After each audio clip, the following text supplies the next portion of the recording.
This story from 1881 happened on December 24th, Christmas Eve, in Ashland, Kentucky.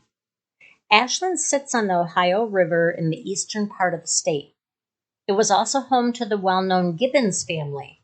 Mr. and Mrs. Gibbons had 3 children: Robert, who was 17 and also disabled, Fanny, who was 14, and little Sterling, who was 11.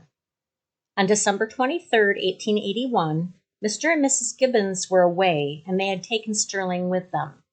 Robert and Fanny were home alone. Fanny had her friend and neighbor, Emma Carico, come over to spend the night.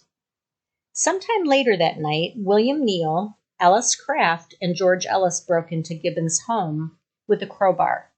William saw Robert right away and killed him on the spot. Then William and Ellis split up, with William taking and assaulting Fanny while Ellis assaulted Emma. Fanny ended up crying and said she was going to tell her mom. William couldn't stand it, so he hit her in the head with his crowbar, crushing her head. Ellis grabbed an axe and used it to kill Emma, crushing her head as well.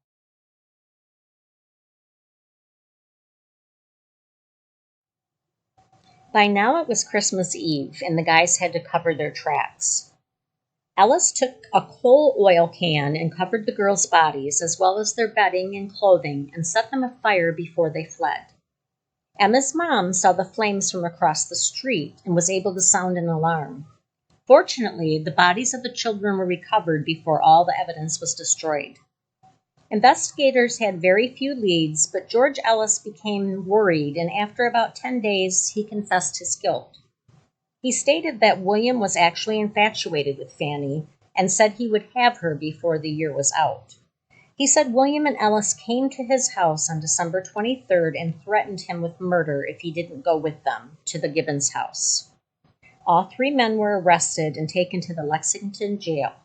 Once in jail, George Ellis made another confession, saying his previous confession was a lie, that he'd been forced to make it by George Heplin at gunpoint. But shortly afterward, he retracted his statement and again reaffirmed his guilt.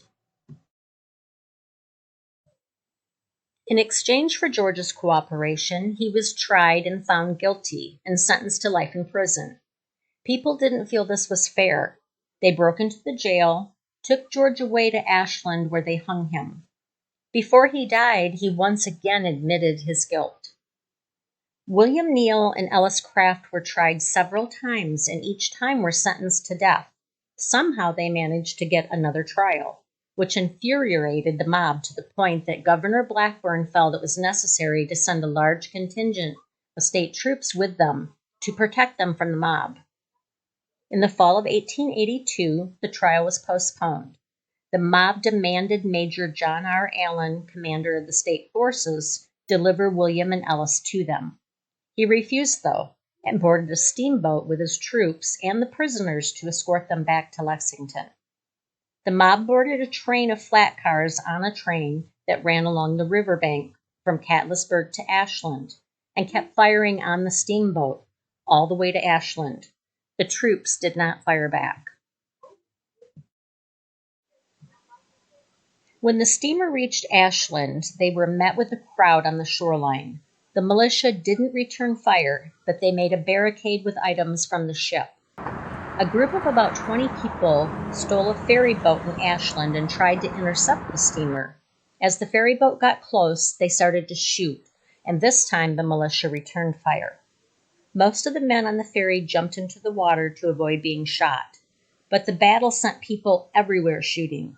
In the end, 4 people were dead. A relative of the Gibsons' children had also been shot 3 times. Another woman waiting for the train was shot in the thigh. Later on, in an inquest into the Ashland shooting, it was ruled justifiable. In February 1883, Kraft went on trial first, while the militia camped out in town. The weather was extremely cold, with ice, sleet, mud, and snow covering everything. 1 guard died from exposure, and several were hospitalized. On February 23, 1883, the jury deliberated for 10 minutes, then returned to say 1 juror was too ill to continue, so they postponed until the next morning. This time, the jury only deliberated for 21 minutes and then returned with a guilty verdict. A date of October 12, 1883 was set for the gallows. Some Kraft supporters claimed that they had evidence that would exonerate him if the governor would postpone his hanging until after Neal's trial. Their request was denied. On October 11, 1883, Kraft was brought to Grayson for his hanging. The village, with a normal population of around 1,000, soared to over 3,000 who came to witness the killer meet the gallows. The night before Kraft was kept in a prison cell with a barred window that Kraft's brothers and brothers-in-law gathered around, telling stories and singing throughout the night. On October 12, 1883, the day of Kraft's execution, he got up early and went with Reverend Pinkerton and the guards to the Little Sandy River, where he was baptized. On returning to the jail, people lined the streets to see him. Women handed him flowers. It seems that even in the 1800s, there were murder groupies. On April 30th, 1884, after another trial, William Neal was found guilty again and sentenced to die. He was housed in Mount Sterling, Kentucky. He filed numerous appeals, which caused his execution to be delayed. The evidence that the Kraft supporters claimed would come out at Neal's trial never materialized. On March 28, 1885, Neal was taken once again to meet the gallows. The night before, he ordered breakfast. He refused the minister that night, but wanted to see him the next morning. Neal's family didn't attend the hanging, but later claimed his body. They had it buried in the back property of his father-in-law's land near Catlettsburg. The tree that was used to hang George Ellis stood until 1903. At that time, it was in the yard of the Standard Furniture Company.